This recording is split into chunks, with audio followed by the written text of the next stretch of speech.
তোমাদের ভিতরে অনেক যুবক আছে মাঝে মধ্যে আমাকে এরকম কথা জিজ্ঞেস করে যে কোনো হুজুরকে দেখি নাই যে আগে আগে সালাম দেয়।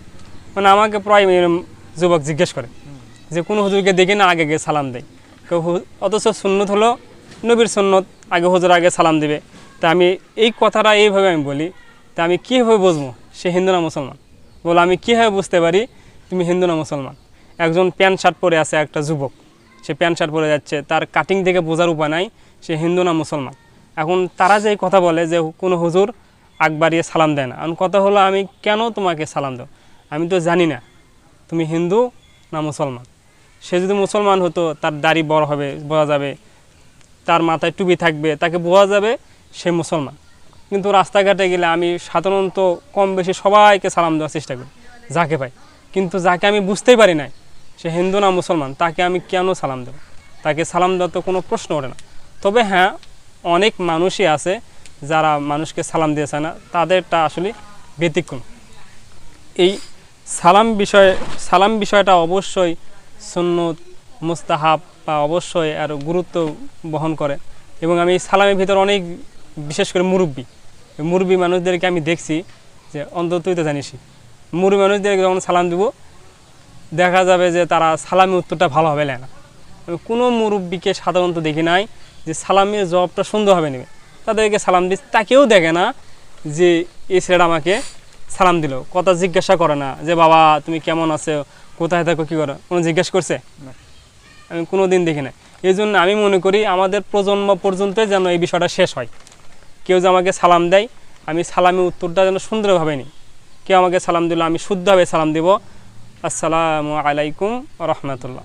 অন্ত যদি এতটুকু না বলতে পারি শুদ্ধ হবে আসসালামু আলাইকুম।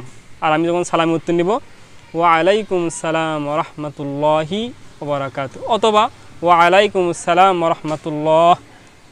হাদিস শরীফে আছে দুটা জিনিস মানুষের ভিতরে মহব্বত ভালোবাসা সৃষ্টি করে। একটা হলো বেশি বেশি করে সালাম দেওয়া, আর একটা হলো মানুষকে খাওয়ানো, মানুষকে হাদিয়া তোহফা দেওয়া। কিন্তু যখন বন্ধু বান্ধবের ভিতর আমাদের দেখা হয়, সর্বপ্রথম কী দিয়ে শুরু হয়? গালি দিয়ে শুরু হয়। প্রথমে শুরু হয় গীবত দিয়ে শুরু হয়, পরনিন্দা দিয়ে শুরু হয়। আমাদের শুরু হওয়া উচিত সালাম দিয়ে। আল্লাহ রসুল বলেন আসসালামু ক্বাবলাল কালাম, যে কথা শুরু হওয়ার আগে হবে সালাম। কথা শুরু হবে সালাম দে, কথা শেষও হবে সালাম দে। এবং আমাদের ভিতর অনেক বন্ধু বান্ধবের ভিতরে বিষয়টা খেয়াল রাখা খুবই জরুরি। তাহলে আমরা একে অন্য যেন দোষ চর্চা না করি।